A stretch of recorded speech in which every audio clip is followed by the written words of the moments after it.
কলেজেই চলছে টিসি বাণিজ্য, বদলির জন্য হাতিয়ে নেওয়া হচ্ছে লাখো টাকা। টিসি নিতে যাচ্ছে এখন আমাদের কাছে 1,26,000 টাকা যাচ্ছে। কলেজের জন্য হচ্ছে 21,000 টাকা টিউশন ফি, ইন টোটাল হচ্ছে 84,000 টাকা। অ্যাডমিশন ফিস হচ্ছে আপনার 10,300 টাকা, 1200 টাকা করে 6 মাসের বেতন। অতিরিক্ত অর্থ আদায়কারীদের বিরুদ্ধে ব্যবস্থা নেওয়ার হুঁশিয়ারি শিক্ষা বোর্ডের। ভোটের যে নীতিমালা সেখানে টিসি বাবদ 600 টাকা নির্ধারিত, পাশ করে নাই তারপরেও কেন দিল? আমরা এই ব্যাপারে কোনো ছাড় দিব না। দেখছিলেন বিশেষ শিরোনাম। সকালের সময়ের সঙ্গে আছি আমি ফারজানা মুমু এবং আমি ইমতিয়াজ আহমেদ। এবার অন্যান্য শীর্ষ সংবাদ।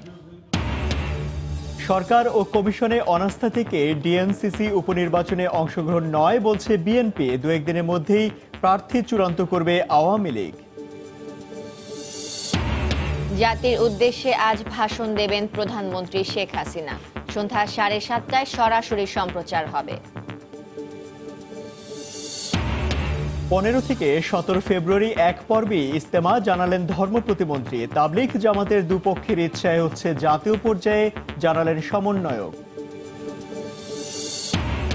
শীত মৌসুমে কক্সবাজার উপকূলে জলদস্যুদের তাণ্ডবে দিশেহারা জেলেরা। চিহ্নিতরা ধরাছোঁয়ার বাইরে, অভিযান চলছে দাবি পুলিশের।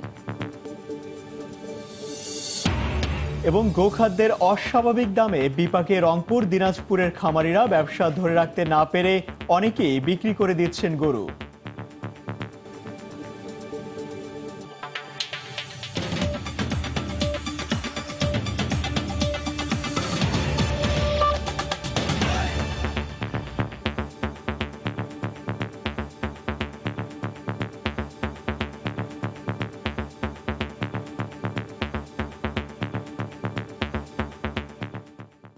এইচএসসি পরীক্ষার আর মাত্র 2.5 মাস বাকি। রাজধানীর অনেক বেসরকারি কলেজে এই সুযোগে চলছে টিসি বাণিজ্য। এইচএসসি নির্বাচনী পরীক্ষায় অকৃতকার্যদের বদলির কথা বলে হাতিয়ে নেওয়া হচ্ছে লাখ টাকারও বেশি।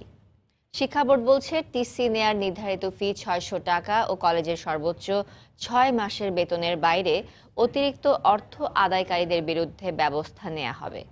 বিস্তারিত পিঙ্কি আক্তারের রিপোর্টে। চারতলা এ বাড়িটি দেখে আবাসিক ভবন মনে হলেও এটি রাজধানীর নিকুঞ্জে রেসিডেন্সিয়াল ল্যাবরেটরি কলেজ। কর্তৃপক্ষের ভাষ্যমতে কলেজের শিক্ষার্থীর সংখ্যা 200 হলেও সরেজমিনে কোনো শিক্ষার্থীই পাওয়া যায়নি। বেসরকারি এই কলেজের নিকুঞ্জেই রয়েছে 2টি ক্যাম্পাস। কলেজের শিক্ষার্থীদের অভিযোগ, এখানে তাদের জন্য নেই কোনো শিক্ষার পরিবেশ, তাই টিসি নিতে চাচ্ছেন তারা। তবে টিসি দিতে কলেজ দাবি করছে লাখেরও বেশি টাকা। টিসি আবেদন করার পর তারা আমাকে টিসি দিতেছে না। টিসি নিতে যাচ্ছে এখন আমাদের কাছে 1,26,000 টাকা যাচ্ছে। টিসির বিষয়ে টাকার অঙ্ক প্রথমে এড়িয়ে যাবার চেষ্টা করলেও পরে ক্যালকুলেটর হিসেব করে 84,000 টাকার হিসাব দেখান কলেজ কর্তৃপক্ষ। টিসি নিতে হলে আপনার কলেজের জন্য হচ্ছে 21,000 টাকা টিউশন ফি, আর হোস্টেলের জন্য হচ্ছে 63,000 টাকা, ইন টোটাল হচ্ছে 84,000 টাকা। এদিকে রাজধানীর বিসিআইসি স্কুল অ্যান্ড কলেজে এইচএসসি নির্বাচনী পরীক্ষায় অকৃতকার্য প্রায় 35 জন শিক্ষার্থী টিসি ফরওয়ার্ড করা হয় মিরপুরের ইউনিভার্স কলেজে। শিক্ষার্থীদের অভিযোগ, প্রতিষ্ঠানটি প্রতি শিক্ষার্থীর কাছ থেকে এইচএসসি বোর্ড পরীক্ষায় ফর্ম ফিল আপের জন্য চাইছে 30,000 টাকা করে। এক সাবজেক্টে ফেল হওয়ার কারণে আমরা সবাই বিসিআইসি কলেজ থেকে টিসি নিয়ে ইউনিভার্সাল কলেজে আসছি। বিসিআইসি কলেজে আমি টেস্ট পরীক্ষা দেওয়ার পর 2 বিষয়ে ফেল গেছিল। তারপরে এই কলেজে আমরা সবাই আসছি। আসার পর স্যার বলছে তোমাদের এরকম দেওয়া যাবে, সিট আছে, তবে মোট টোটাল 30,000 টাকা, আনুমানিক আর কি। এখানেও কলেজ কর্তৃপক্ষ হিসাব নিয়ে দেখান নানা অজুহাত। অবশেষে হিসাব কষে 19,000 টাকা খরচ দেখাতে সক্ষম হন তিনি। অ্যাডমিশন ফিস হচ্ছে আপনার 10,300 টাকা, 1200 টাকা করে 6 মাসের বেতন। ঢাকা শিক্ষা বোর্ডের কলেজ পরিদর্শক এই টিসি বাণিজ্য বন্ধ করতে অভিযুক্ত প্রতিষ্ঠানের বিরুদ্ধে ব্যবস্থা নেয়ার কথা বলেন। ভোটের যে নীতিমালা সেখানে টিসি বাবদ 600 টাকা নির্ধারিত। যদি কেউ অবজেকশন দেয় যে না, পাশ করে নাই তারপরেও কেন দিল, সেই ক্ষেত্রে আমরা দেখব। আমরা এই ব্যাপারে কোনো ছাড় দিব না। দেশে দিন দিন বাড়ছে শিক্ষার হার, সেই সাথে গড়ে উঠছে নতুন নতুন শিক্ষা প্রতিষ্ঠানও, যাদের অধিকাংশেরই নেই শিক্ষার পরিবেশ। এ ধরনের প্রতিষ্ঠানের যখন মুখ্য উদ্দেশ্য শিক্ষা সেবা না হয়ে ব্যবসা হয়, তখন তা শিক্ষার গুণগত মানকে প্রশ্নবিদ্ধ করে। পিঙ্কি আক্তার, সময় সংবাদ, ঢাকা। ঢাকা উত্তর সিটি কর্পোরেশনের উপনির্বাচনে প্রার্থী বাছাইয়ের প্রক্রিয়া শুরু করেছেন ক্ষমতাসীন আওয়ামী লীগ। অন্যদিকে নির্বাচনে অংশ না নেওয়ার সিদ্ধান্ত নিয়েছে বিএনপি। দলের শীর্ষ নেতারা বলছেন সরকার কিংবা নির্বাচন কমিশনের প্রতি অনাস্থা থেকেই এ সিদ্ধান্ত তাদের। যদিও নির্বাচনকে অংশগ্রহণমূলক করতে সব রাজনৈতিক দলকে এই ভোটে অংশ নেওয়ার আহ্বান আওয়ামী লীগের। রাশেদ লিমনের রিপোর্ট। নগর জুড়ে আবারও নির্বাচনের আমেজ। কমিশন ঘোষিত তফসিল অনুসারে ঢাকা উত্তর সিটি কর্পোরেশনের উপনির্বাচনের মনোনয়নপত্র জমা দেওয়ার শেষ দিন 30 জানুয়ারি। এরই মধ্যে দলীয় মনোনয়ন বিক্রি শুরু করেছে আওয়ামী লীগ। 2-1 দিনের মধ্যেই চূড়ান্ত করা হবে প্রার্থীর নাম। এই তফসিলের ঘোষণার পরিপ্রেক্ষিতে আমাদের দল থেকে মনোনয়নপত্র আহ্বান করেছে। কারা কারা মনোনয়ন প্রত্যাশী হিসাবে আবেদন করবেন সেই তাদের মধ্য থেকে আমরা সবচেয়ে ভালো প্রার্থী বাছাই করব। যিনি এর আগে মনোনয়ন পেয়েছিলেন তিনি ভালো থাকতে পারেন, আবার নতুন প্রার্থীও আসতে পারেন।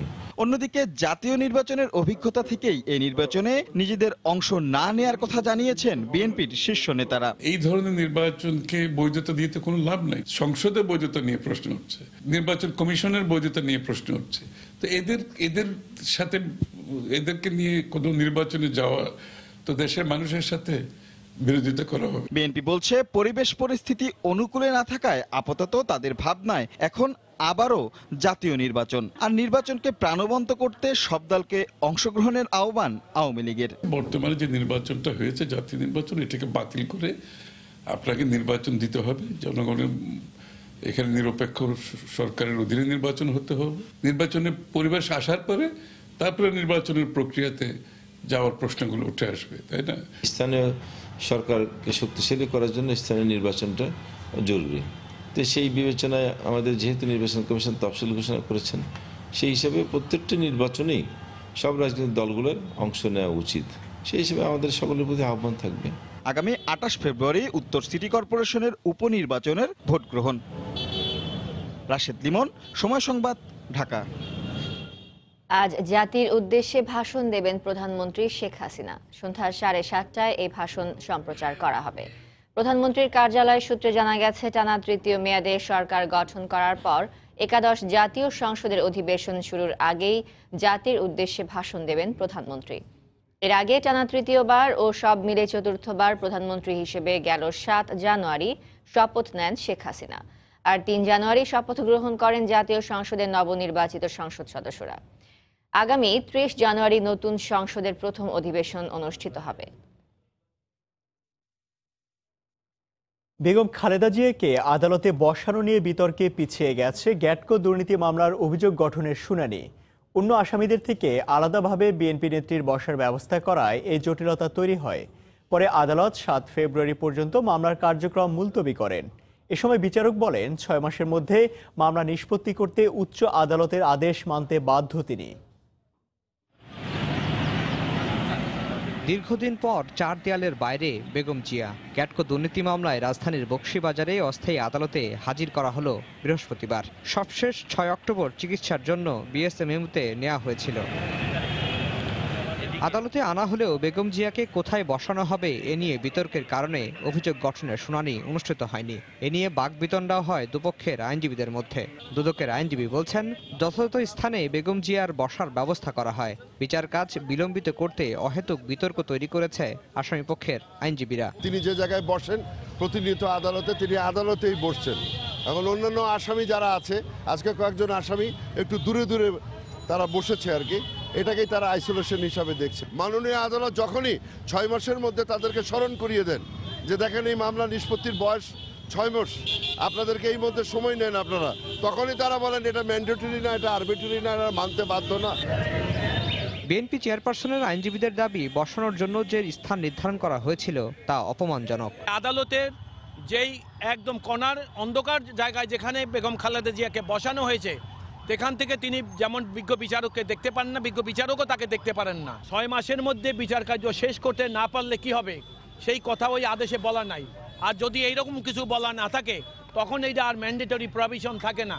দরপত্রের শর্ত ভঙ্গ এবং ক্ষমতার অপব্যবহার করে গ্যাটকোকে কাজ পাইয়ে দিতে প্রায় 15 কোটি টাকা অনিয়মের অভিযোগে 2007 সালে বেগম জিয়া সহ 13 জনের বিরুদ্ধে মামলাটি করে দুদক। বর্তমানে মামলাটি বকশীবাজারের আলিয়া মাদ্রাসা মাঠে স্থাপিত অস্থায়ী বিশেষ জজ আদালতে বিচারাধীন।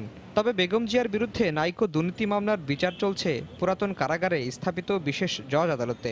নাইকো মামলাটিকেও শুরু থেকেই বকশীবাজারে স্থানান্তরের দাবি জানিয়ে আসছে বিএনপি নেত্রীর আইনজীবীরা। আফজাল হোসেন, সময় সংবাদ, ঢাকা। সকালের সময় আরো থাকছে। ব্রাহ্মণবাড়িয়ার হাওড়া অঞ্চলে এবার কমে গেছে অতিথি পাখির বিচরণ। জলবায়ু পরিবর্তনে বিরূপ প্রভাবী কারণ, অভয়ারণ্য গড়ে তোলার দাবি।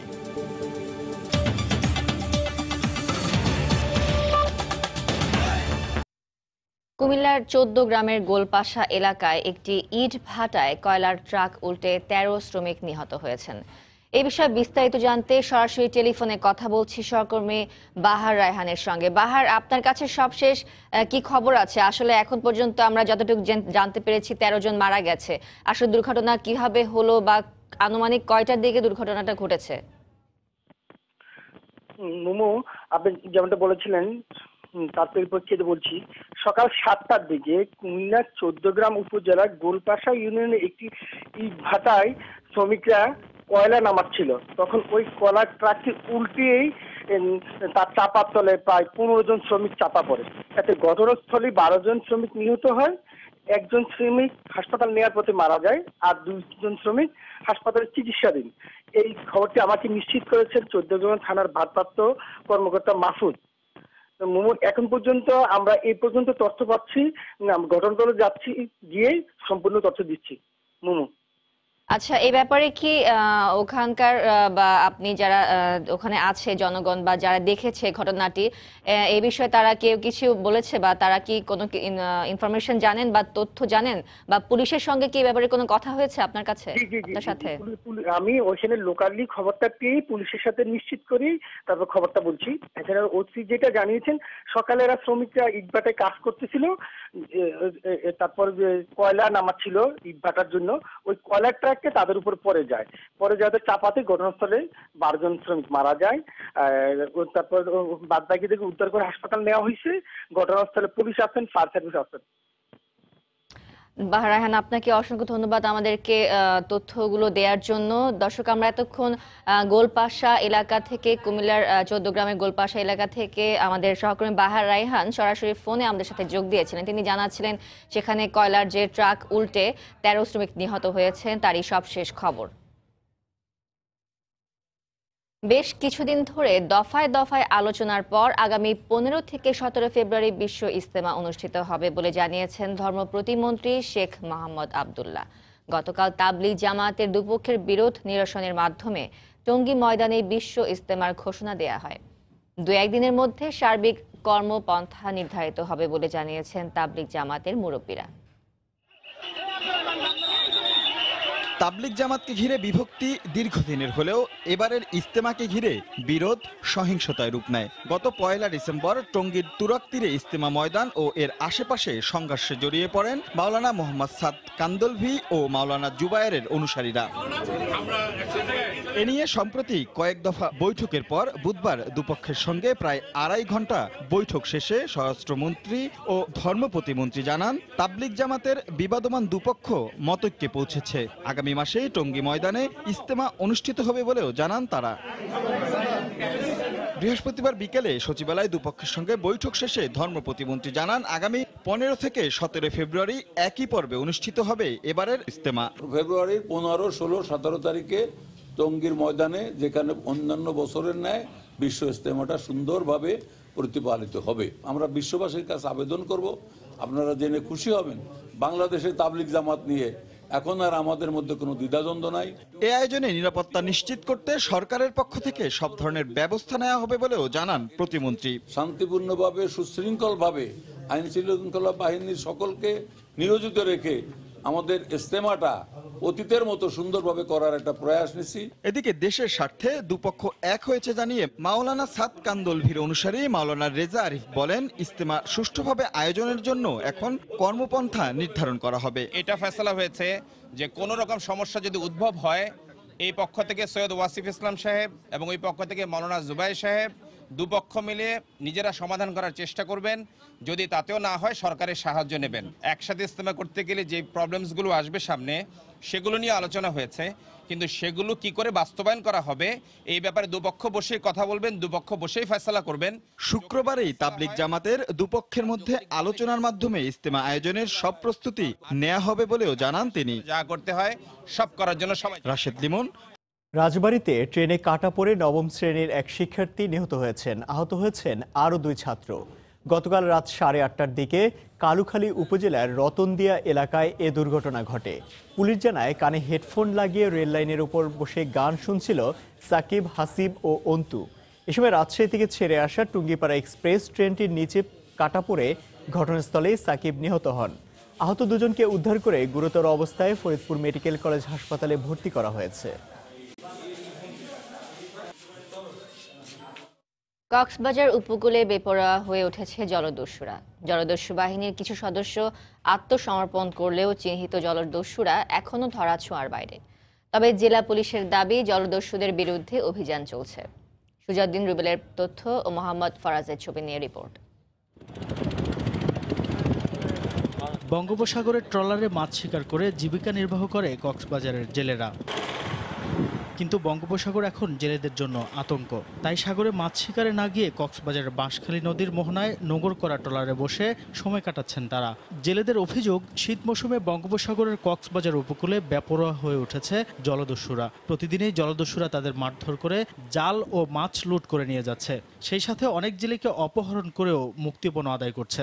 জলদস্যুরা মাছ নিয়ে যায়, মারধর করে, এই সমস্ত আছে। বড় ট্রলার আমাদের মতো ছোট ট্রলার ধরে ভিড়গা ওই লাডি দাও কুড়াল লইয়ে মাইরকে ধরগে ওরা আর কি মাছ পোনা উঠে নিয়ে যায়। 4টা ট্রলার এই 4 দিন আগে ধরে নিছে। এর ভিতরে 2টা বোট সহ মাঝি নিয়ে গেছে, 2টা ছেড়ে দিছে। আমরা সরকারের কাছে চাই যে ছোটখাটো যে জলদস্যু আছে তাদের বিরুদ্ধে সরকার আইনত ব্যবস্থা নেবে। কক্সবাজারের পেকুয়া, কুতুবদিয়া ও সদরের চিহ্নিত জলদস্যুরা এখনো ধরা ছোঁয়ার বাইরে থাকায় সাগরের জলদস্যুতা বন্ধ হচ্ছে না বলে দাবি জেলা ফিশিং বোট মালিক সমিতির নেতার। যে চিহ্নিত জলদস্যুরা আছে এরা কোনো আত্মসমর্পণ করে নাই। এদের মধ্যে খুব নগণ্য কয়েকজন করলেও এরা ছোটখাটো জলদস্যু, বড় জলদস্যু এখনো কেউ আত্মসমর্পণ করে নাই। তবে জেলা পুলিশের এ শীর্ষ কর্মকর্তা জানালেন, জলদস্যুদের ধরতে পুলিশের অভিযান অব্যাহত রয়েছে। আমরা যখন উপকূলে তাদের বিষয়ে তথ্য পাই, আমরা চেষ্টা করি তাদের বিরুদ্ধে ব্যবস্থা নেওয়ার জন্য। আমরা আপনার কিছুদিন আগেও এরকম একটা গ্রুপের সন্ধান পেয়েছিলাম এবং তাদেরকে আমরা আইডেন্টিফাই করে তাদেরকে চট্টগ্রামের বাঁশখালী, তারপর আপনার পেকুয়া থেকে আমরা তাদেরকে অ্যারেস্ট করেছি। জেলা ফিশিং বোট মালিক সমিতির দেয়া তথ্য মতে গত 2 মাসে বঙ্গোপসাগরের কক্সবাজার উপকূলে 2 শতাধিক ছোট বড় মাছ ধরার ট্রলার জলদস্যুতার শিকার হয়েছে। সময় সংবাদ, কক্সবাজার। সকালের সময় আরো থাকছে। আজ শুরু হচ্ছে বিপিএল এর চট্টগ্রাম পর্ব। প্রথম ম্যাচে মুখোমুখি হবে সিলেট সিক্সার্স ও রাজশাহী কিংস। সন্ধ্যায় মুশফিকের বাইকিংসের প্রতিপক্ষ মাশরাফির রংপুর।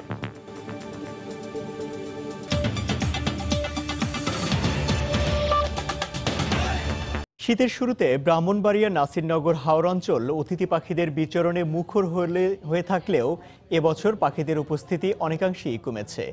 বিশেষজ্ঞদের মতে বৈশ্বিক উষ্ণতা আর জলবায়ু পরিবর্তনের বিরূপ প্রভাবেই এমনটা হচ্ছে। তবে হাওড় অঞ্চলে পাখি নিরাপদ খাবারের পাশাপাশি আবাসস্থল গড়ে তোলা হলে পাখির উপস্থিতি বাড়বে বলে মনে করছেন সংশ্লিষ্টরা। ব্রাহ্মণবাড়িয়া থেকে জুয়েলুর রহমানের ছবি ও উজ্জ্বল চক্রবর্তী তথ্য নিয়ে রিপোর্ট।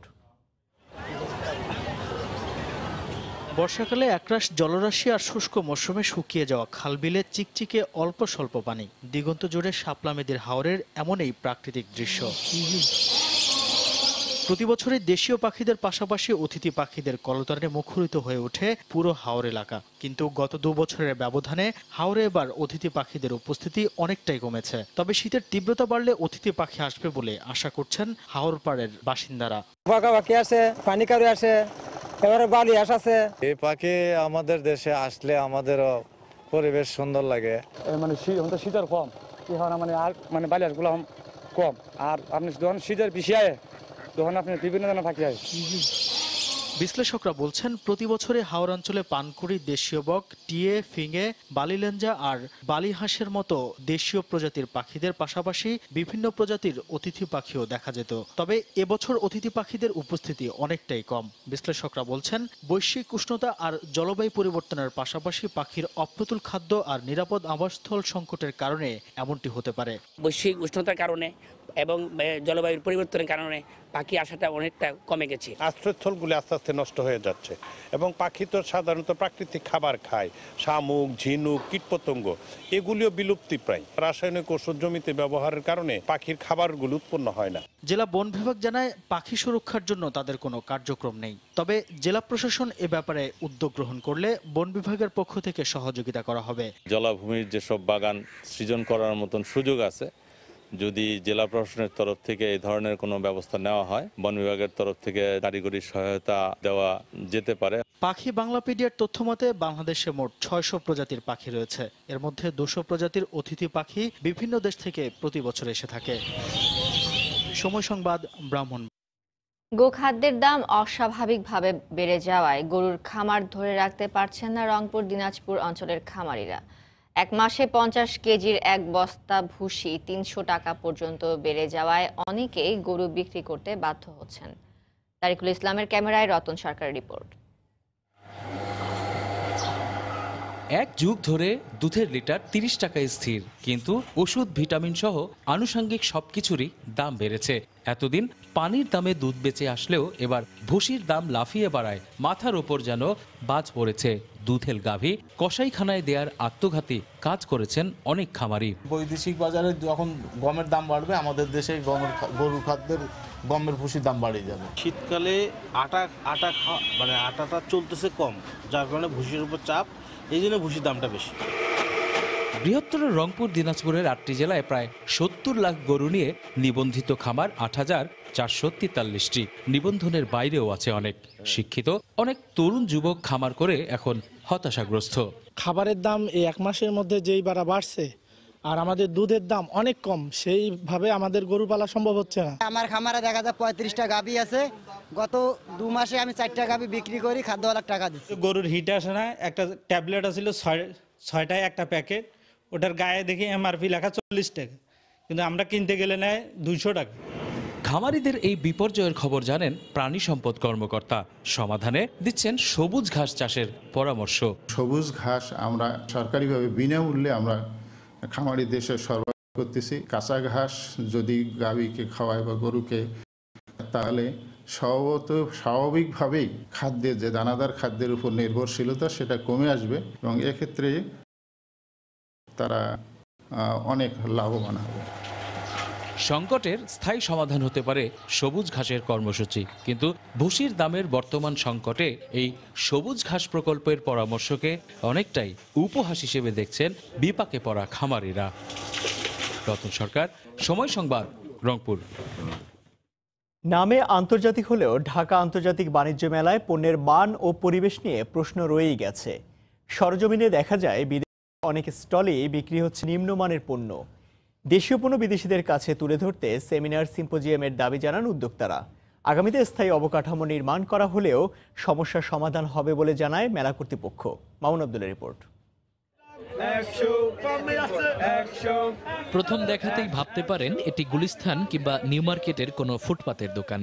না, বলছি ঢাকা আন্তর্জাতিক বাণিজ্য মেলার কথা, যেখানে পণ্য আকর্ষণে বিক্রেতাদের এই হাকদা খুব একটা আকর্ষণ করতে পারছে না ক্রেতাদের। দর্শনার্থীদের প্রশ্ন আছে মেলার আন্তর্জাতিক মান এবং পরিবেশ নিয়েও।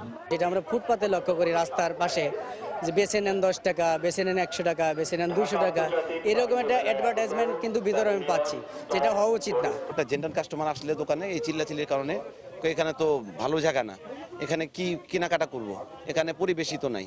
কাস্টমার আসে বলে যে এটা কি গুলিস্তান হয়ে গেছে নাকি। ফরেনিয়াররা যখন আমাদের দেশে আসে তখন তারা এটা আমাদের দেশে কি দৃষ্টিতে দেখবে। শুধু তাই নয়, মেলায় বিদেশি স্টলের নাম থাকলেও নেই বিদেশি পণ্যের দেখা। ইপিবির উদাসীনতাকেই দায়ী করছেন ক্রেতারা। পাকিস্তানি প্যাভিলিয়নে ঢুকে দেখি সব গুলিস্তান, নিউ মার্কেটের এগুলা প্রোডাক্ট আর কি। সিন্ডিকেটের ব্যাপারে আমরা তো বলতে পারবো না, এটি আমরা জাস্ট দোকান চাই, দোকান পাইছি। দেশের পণ্য বিদেশিদের কাছে তুলে ধরাই যেখানে মেলার অন্যতম উদ্দেশ্য, সেখানে মেলা ঘুরে দেখা যায় বিদেশি ক্রেতা আকর্ষণে নেই তেমন কোনো উদ্যোগ। এতে ক্ষোভ জানান দেশীয় উদ্যোক্তারা। যদি ইপিবি আমাদের এরকম কোনো সুযোগ করে দিত, বিদেশি বায়ারদের আমাদের প্রোডাক্ট সম্পর্কে দেখার সুযোগ করে দিত, তাহলে হয়তো বা এই মেলায় আরো বেশি আমাদের সুবিধা হইতো। হয়তো বললাম ঠিক আছে আমরা অফিসিয়ালি আপনার সঙ্গে হয়তো বা আগামীকাল বা 3 দিন পর বসতে যাচ্ছি, আপনি যদি ইন্টারেস্ট হন আমরা এখানে একটা আপনার সঙ্গে মিটিং করতে পারি, এই ধরনের একটা প্লেস রাখা যেতে পারে। তবে আগামীতে পূর্বাচলে মেলা সম্প্রসারণ করা হলে সমস্যার সমাধান সম্ভব বলে জানান বাণিজ্য মেলা কর্তৃপক্ষ। পূর্বাচলে স্থায়ী কমপ্লেক্স পাইলে আমরা এর চেয়ে আরো সুষ্ঠুভাবে মেলা করতে পারবো।